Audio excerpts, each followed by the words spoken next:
Pemirsa, puluhan mahasiswa dari berbagai kampus di Bali pada siang tadi menggelar aksi demo di kantor Komisi Pemilihan Umum KPU Bali.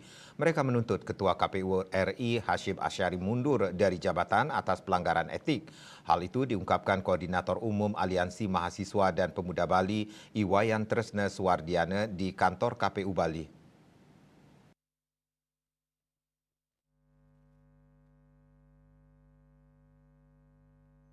Mahasiswa berkumpul dan berjalan dari areal parkir timur lapangan Bajra Sandi ke kantor KPU Bali. Mereka menyuarakan berbagai macam tuntutan soal kondisi demokrasi di Indonesia, termasuk meminta Hasyim mundur sebagai Ketua KPU RI. Iwayan Tresna Suwardiana mengatakan Ketua KPU RI telah melanggar etik dengan meloloskan Gibran Rakabuming Raka sebagai cawapres nomor urut 2 yang berpasangan dengan Prabowo Subianto. Ia dan para mahasiswa menuntut adanya proses hukum terhadap KPU RI dan pencalonan Gibran. Terdapat 6 tuntutan lain yang disampaikan selain meminta Hasyim mundur sebagai Ketua KPU RI, diantaranya menuntut agar pejabat dan aparat netral dan tidak menggunakan fasilitas negara untuk berkampanye saat Pilpres dan Pilkada 2024. Terkait aksi demo ini, Ketua KPU Bali Idewo Gede Agung Lidartawan meminta para mahasiswa menempuh jalur hukum yang berlaku jika memang ada pelanggaran. Pihaknya menjamin tidak akan ada kecurangan atau pelanggaran dalam bentuk apapun soal Pilpres dan Pilkada di Bali. Dia mengklaim tidak ada penyimpangan apapun selama puluhan tahun penyelenggaraan pemilu di Bali. Mahasiswa dan pemuda Bali menyatakan, 1.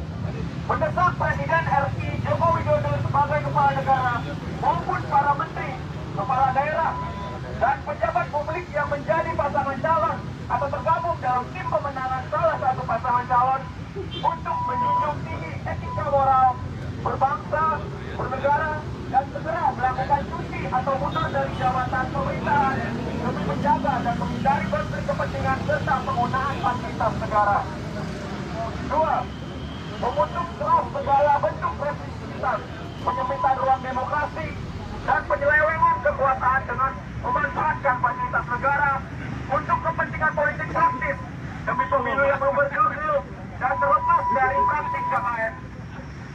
3. Mendesak KPU dan Bawaslu sebagai penyelenggara pemilu untuk mengawal dan memastikan proses pemilu agar berjalan secara bersih, serta mendesak Ketua KPU yang telah melanggar etik untuk mundur diri dari jabatannya. Sebelumnya, pada Senin 5 Februari 2024 di gedung DKPP yang disiarkan di kanal YouTube DKPP, Dewan Kehormatan Penyelenggara Pemilu DKPP yang dibacakan Ketua DKPP Hedi Lugito menjatuhkan sanksi peringatan keras terakhir kepada Ketua KPU RI Hasyim Asyari. DKPP menyatakan Hasyim melanggar etik terkait tindakannya dalam proses pendaftaran Gibran Rakabuming Raka sebagai cawapres. Selain Hasyim, anggota KPU RI lainnya juga dijatuhi sanksi peringatan. Mereka adalah Yulianto Sudrajat, Agus Melas, Betty Epsilon Idrus, Parsadan Harahap, Idam Kholik, dan M. Afifuddin. Tim Liputan Bali TV.